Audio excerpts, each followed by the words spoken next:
Peter Adamson, and you're listening to the History of Philosophy podcast, brought to you with the support of King's College London and the LMU in Munich, online at www.historyofphilosophy.net.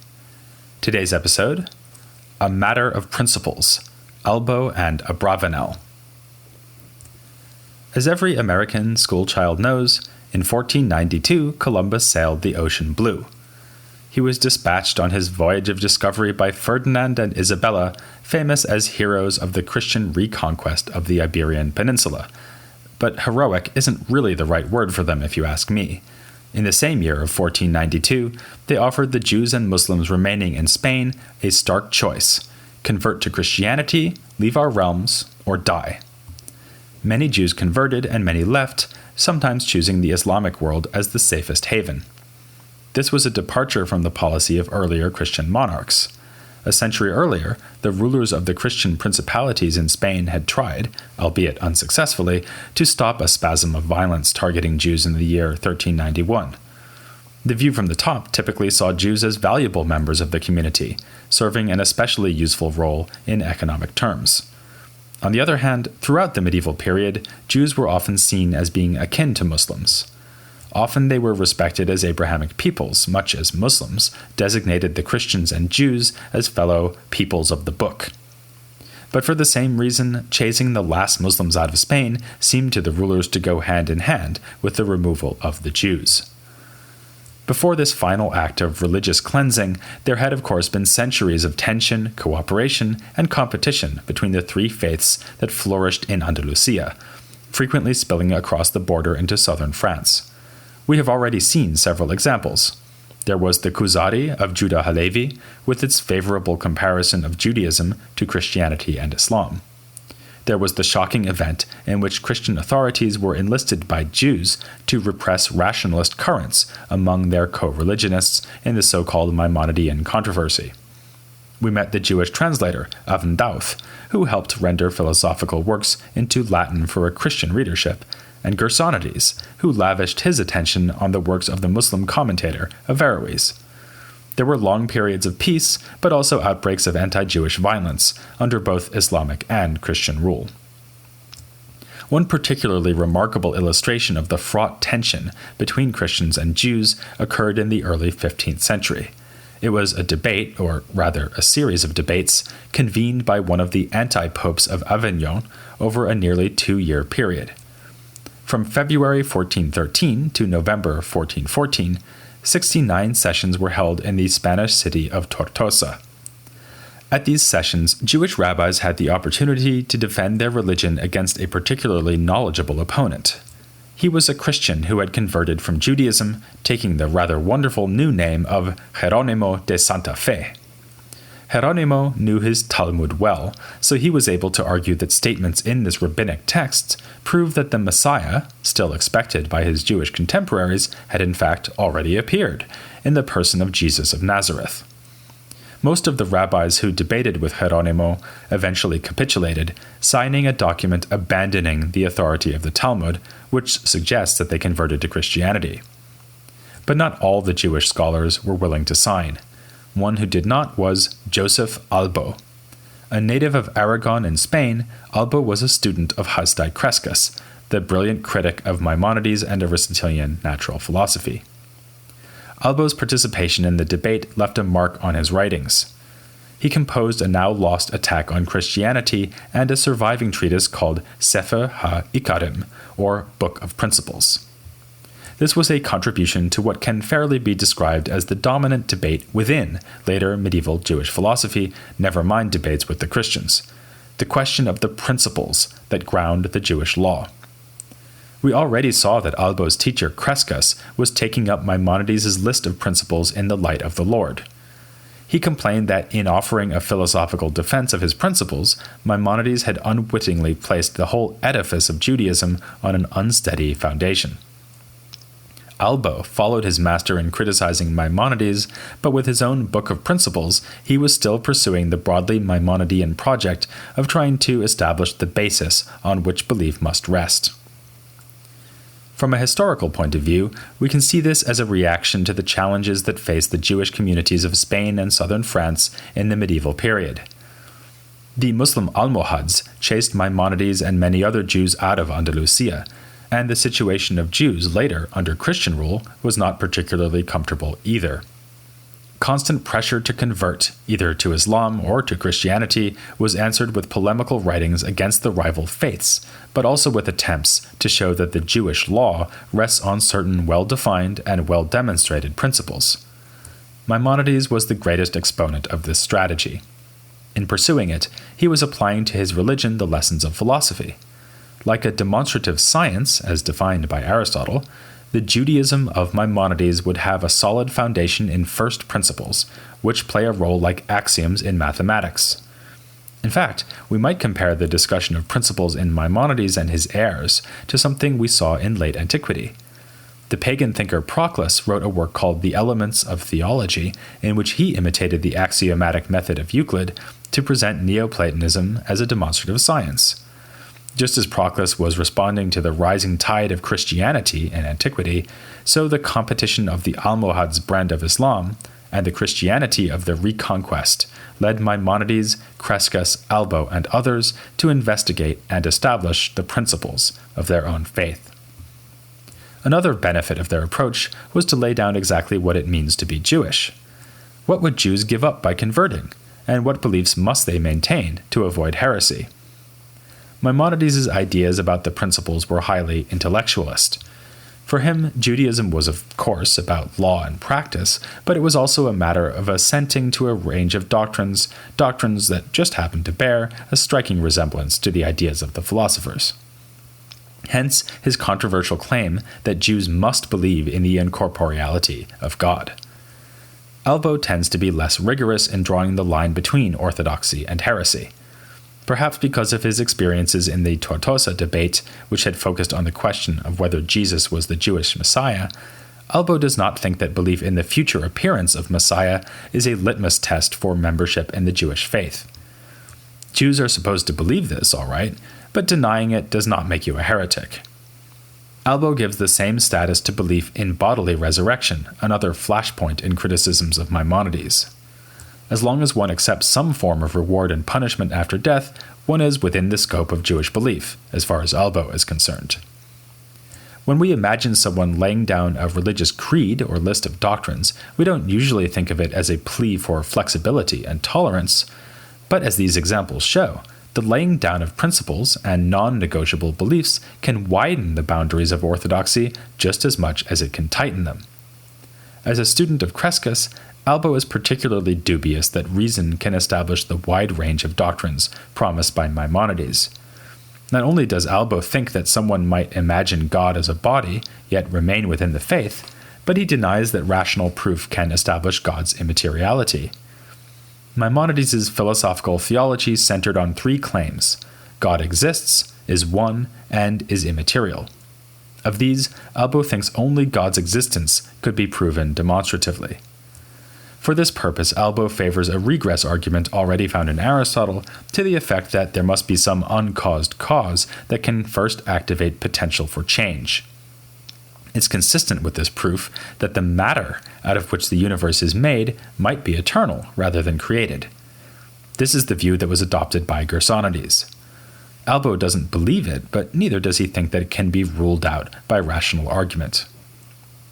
Happily, these beliefs that Albo recognizes as true but not susceptible to rational demonstration are on his reckoning not necessary principles anyway. You absolutely need to believe that God exists if you want to be Jewish, and you also need to believe that God created the universe. But if you find yourself with the false belief that God has a body or used pre-existing matter in creating, then you'll merely be wrong, not a heretic. Obviously, this means that Albo needs to distinguish between at least two kinds of true belief involved in Judaism. There are the genuine principles, which he calls ikarim, or roots, and then there are the beliefs derived from or associated with these principles. There are only three genuine principles: God exists, the Torah is revealed from heaven, and we will be rewarded and punished in the next life. The validity of the Torah itself stands or falls with these, so every Jew really has to accept them. Within the many other true beliefs involved in Judaism, there are others whose denial would not involve heretical rejection of the Torah, but which a Jew must endorse if he is to be rewarded in the afterlife. This includes, for instance, belief in the Messiah still to come. Thus Albo disagreed with Maimonides on a number of points, not only about the status of certain specific beliefs within the law, but also regarding the power of reason to establish these beliefs. Yet on one more general point, he was a faithful Maimonidean. Like Maimonides, he conceived of the Jewish law as having the same structure as an Aristotelian science. His slimmer portfolio of principles still performs the function that the principles of Maimonides had played. They are like axioms or first principles in a demonstrative system. In fact, Albo explicitly mentions Aristotle's work on demonstrative science, the posterior analytics, when he is explaining the relationship between his principles and the doctrines derived from those principles. In the coming generations, this conception of the law would be challenged by a figure who might fairly be described as the last significant Jewish thinker of the medieval period, Isaac Abravanel. Abravanel was born in 1437 in the city of Lisbon. So, for those of you who have been wondering when this look at philosophy in Andalusia would include someone from Portugal instead of Spain, the moment has arrived, and not a moment too soon, since we're almost done. However, Abravanel's family was Spanish, and in the 1480s he moved to the kingdom of Aragon and Castile, ruled jointly by the aforementioned Ferdinand and Isabella. That feeling of dread you are now experiencing, since you know what is about to happen in 1492, is one that Abravanel apparently lacked. He blithely went to work for the royal couple as a tax official. When the crisis of 1492 came, he lost his position and his second homeland when he chose exile over conversion to Christianity. Eventually, he wound up in Venice, where he died in 1508. His son, Judah Abravanel, would become a significant philosopher in his own right, but reflecting the Abravanel family's new Italian home, his ideas seem more at home in the Renaissance, rather than the medieval Andalusian tradition we've been following, so we will return to him when we get to Renaissance philosophy. This just goes to show you how blurry are the lines between periods of philosophy. In this case, we're drawing a line between medieval and Renaissance that winds up separating a father from his son. Confirming that the attempt to understand the principles of Judaism was a core issue for thinkers of this period, Abravanel wrote a work entitled Principles of the Faith. This was, however, only one of numerous compositions he produced, among them a commentary on Maimonides' Guide to the Perplexed.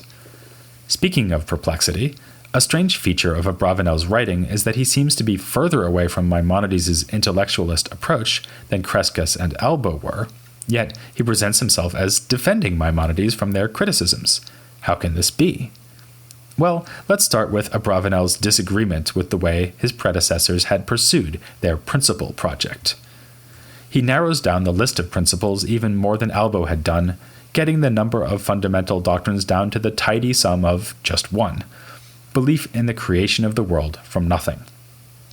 He expects even less of rational demonstration than Albo did, stating that not even this single principle can be proven. Then he seems to change his mind and abandons even the core principle of creation, leaving us with a grand total of 0 principles. Well, at least it's a round number. This is not because Abravanel thinks that in matters of religious belief anything goes. To the contrary, he is as strict about matters of orthodoxy as Maimonides had been, and thus stricter than Albo. Instead, he is abandoning the whole idea that the law is built on certain foundational beliefs, whether these can be rationally proven or not. Instead, he holds that all the truths given to us in the Torah should be accepted. Like Albo, he explicitly mentions the idea that the law could be structured like a demonstrative science. He just doesn't think the revelation works like that. It all comes from God, it's all true, and no one truth it contains is more fundamental than any other, or, for that matter, more optional. Abravanel insists that Jews are not permitted to disbelieve even the smallest thing in the Torah, and where there is no doubt, there is no need to appeal to grounding principles. Our attitude towards the law should ideally be that of emunah, or faith, by which he means total and unshakable certainty. This sort of certainty could be induced by, for instance, witnessing a miracle. The whole of the law, not just some favored set of beliefs, merits and demands faith. The believers who have this complete and unflinching commitment, and not those who have convinced themselves of 13 or 3 or 1 particular doctrine, will be those who are rewarded in the next life. That certainly explains why Abravanel would agree with Maimonides' rigorous stand on matters of orthodoxy while disagreeing with him on the matter of principles. The disagreement is, of course, a sizable one, yet Abravanel speaks out in defense of Maimonides against the criticisms of Crescas and Albo by suggesting that Maimonides had portrayed the law as consisting of principles and derived beliefs for merely pedagogical purposes. Those who need guidance can be started out with a set of basic principles, Maimonides used 13, and then brought to accept the rest of the law on that basis. But one shouldn't confuse a useful teaching strategy with an analysis of the nature of the revelation itself. Abravanel finds other points of agreement with Maimonides too. Perhaps the most interesting concerns his response to Crescas, who had castigated Maimonides for claiming that God commands us to believe in him. As you'll recall, Crescas argued that this makes no sense because you can't reasonably command someone to believe something. Oh, yes, you can, says Abravanel. We are under an obligation to believe and may be severely punished if we fail to do so. This doesn't mean that one can just change one's belief at will in response to a threat or command, but one can take steps that might lead to belief. It's interesting to note that Abravanel is here making a suggestion later found in the French philosopher Pascal. When Pascal produces his famous wager argument that it would be a better bet to believe in God than not, he admits that one cannot just change one's belief in response to such an argument. Instead, one should, for instance, go to church regularly and, in general, live as a Christian, hoping that real belief will come in due course. It's perhaps appropriate that our discussion has wound its way to a French thinker. As you may have noticed, our look at Jewish philosophy in Islamic-controlled Spain has overspilled its borders for a good number of episodes now. We've looked at figures who lived in Spain under Christian rule, like Crescas, or who lived outside Spain, most often in southern France, like Gersonides. Most poignantly representative are those who were forced to relocate, living anew the ancient Jewish story of exile. The Almohad regime was so unwelcoming to Jews that Abraham ibn Ezra and Maimonides fled. The Christians who replaced the Almohads were sometimes more favorable, but sometimes, as our new acquaintance Isaac Abravanel learned, they were not. I hope you are convinced that the story I've been telling is nonetheless a unified one. Medieval Jewish thought is not neatly bounded by political or geographical limits, but it has a recognizable shape, a narrative arc with Maimonides at its apex and the Andalusian culture of convivencia as its cultural setting. Yet there were Jewish thinkers in this period that do not fit into that story because they lived far outside the orbit of Andalusian culture. We'll meet two significant examples soon when we turn back to the Eastern Islamic world, namely Abul Barakat al-Baghdadi and Ibn Kamuna.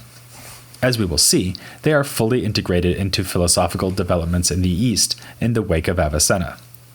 And there were still other Jewish thinkers who responded to other currents within the stream of Islamic intellectual history. Take, for instance, the development of Karaite Judaism. The Karaites have appeared several times in our narrative as the targets of refutation by rabbinic Jews, from Saadia to Judah Halevi. But they were not content to be targets. Karaite communities in Jerusalem, in Egypt, and even in Christian Byzantium developed their own theology by drawing on ideas from the Mu'tazilite tradition. This happened from the 10th to the 12th centuries, around the same time that Aristotelian philosophy was blossoming among Jews in Andalusia.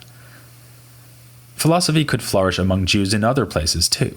For instance, in a region we have not discussed at any point so far in our history, Yemen.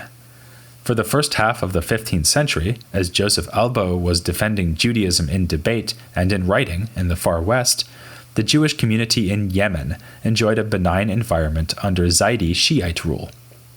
From this period we have works by a little-known philosopher named Hoter ben Shalomo, from the Yemenite city of Damar. At first glance, one might see Hoter as akin to a man like Albo, since Hoter also wrote a work responding to Maimonides' 13 principles. But on closer inspection, it turns out that Hoter is reacting not just to Maimonides, but to the peculiar strain of Neoplatonism handed down within Ismaili Shi'ism. He thus shows knowledge of ideas familiar from earlier authors, like the Brethren of Purity and the Ismaili philosopher missionaries, such as Al-Kirmani. If you're struggling to remember these names, I don't blame you. I covered them more than 30 episodes ago, when I looked at philosophy in the Buyid Age. To this already heady mixture of Maimonides and Islamized Platonism, HoP added allusions to Islamic mystics, like Al-Hallaj, and Jewish mystical texts such as the Book of Creation, a forerunner of the Kabbalah. If you're struggling to remember that, you have less excuse, since I talked about it in the last episode. As a result, it has been proposed that HoP represents a distinctive Eastern strand of medieval Jewish philosophy.